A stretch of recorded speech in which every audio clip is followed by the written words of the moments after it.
there's no such thing as writer's block. He said what that is performance anxiety that you've imposed on yourself because your expectations are too high. And he's like, just lower your standards. Lower your standards till you get started. In terms of patterns, we were talking about some of the things I've spotted. Meditation or journaling are performed by close to 100% of the people that I interviewed. What can I learn from the people I hate the most? Now, this does two things. It forces you to separate your morality from your search for effectiveness. Right. It also helps you to develop some degree of empathy. And those two are very powerful. So what can I learn from the people I hate most? Is a very, very useful practice. So I'll journal on that very often. Are you being busy or are you being productive? What makes you angry was one of the key pieces of advice that I was given by a writer named Poe Bronson. When I asked him, what do you do when you have writer's block? He said, what makes you angry? Or just write that. Copyright your faults. And of course there are weaknesses you should address, but then there are flaws that can be converted into strengths. So I think that's another way to catalyze creativity or just creating anything, is to realize that some of your biggest flaws may in fact be assets. This is Derek's recommendation to his younger self and really to any 20 or 30 something, but it applies to everybody, which is, in effect, you can do almost everything you want in life, but you can't do it at the same time. And if you can just dedicate yourself to one thing for even a year, and then the next thing for a year, you can do those 10 things. He said, when I start to get really stressed out, I just stop. Because I realize 95% is enough for getting almost all of the results that I want and making it sustainable.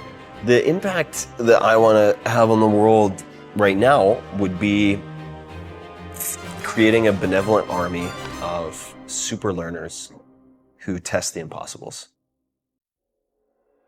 Are you hunting antelope or are you hunting field mice? And the story he would tell is that of a lion in the Serengeti. He's like, if you're always chasing field mice as a lion, you'll get a snack, you might even survive, but you might end up starving because you're getting these little Scooby snacks, that's not his words, mine, that make you feel good and give you the illusion of accomplishing something real.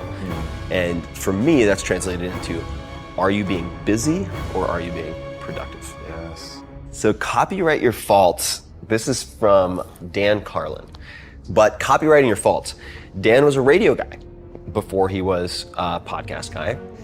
And he was constantly getting criticized because he would go into the red. He would shout and he was really loud and he'd go up and he'd peak and drive all the audio people crazy.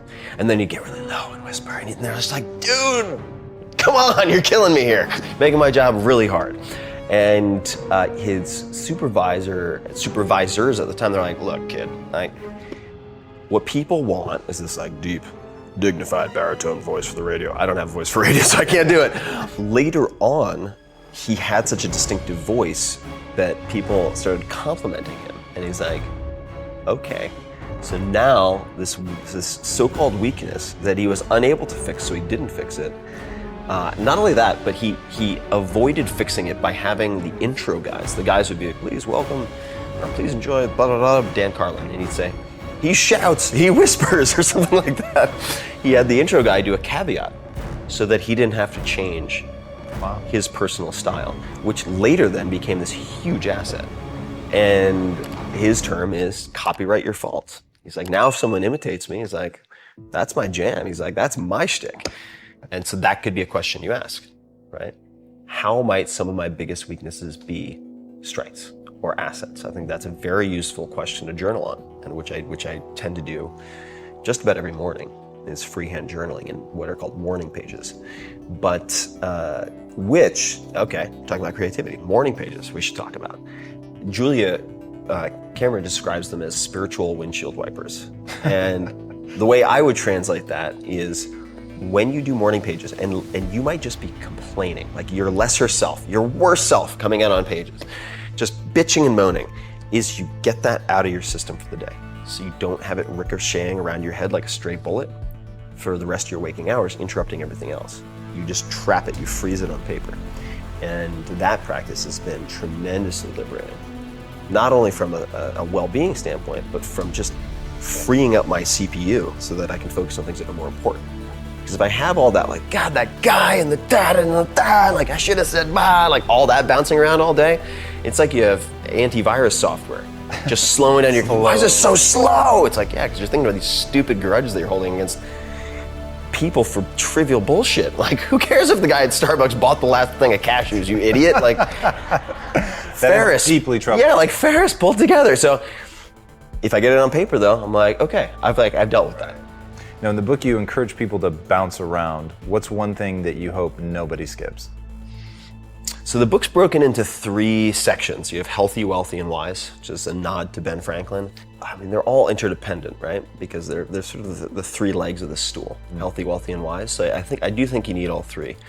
So Derek Sivers is this like programmer monk, philosopher king startup entrepreneur who started CD Baby, which was the largest marketplace for independent musicians at the time. Sold it for, I think, $24 million. But he and Seth Godin, I think, are 2 examples of people who are very good at genuinely, in real life, following contrarian rules that work exceptionally well. So Derek has a couple of one-liners that I think are really fantastic. So I'll give you a few. One is, if more information were the answer, we'd all be billionaires with 6-pack abs.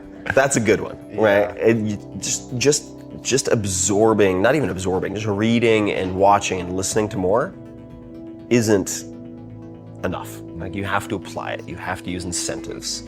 You have to have rewards and punishments set for yourself so you actually get things done, timelines, etc. So that's one. Another one is, don't be a donkey. And that, so he says that to himself all the time, like, don't be a donkey, don't be a donkey. And the reason is, there's I want to say it might be a philosopher's paradox, but I don't think it is. I think it's just a parable about Buridan's ass. So it's about a donkey who is thirsty and hungry, and there's water on one side, a few feet away, and hay on the other. And he can't decide whether to do the hay first, or the water, the hay or the water, and he dies of thirst at the end of it. He couldn't do them sequentially. So this is Derek's recommendation to his younger self, and really to any 20 or 30 something, but it applies to everybody, which is, in effect, you can do almost everything you want in life, but you can't do it at the same time. And if you can just dedicate yourself to one thing for even a year, and then the next thing for a year, you can do those 10 things. But if you try to do all 10 at once, you're gonna be Buridan's ass. You're gonna be like, should I do this? Should I do this? Or should I focus on this? Or should I focus on this? So don't be a donkey.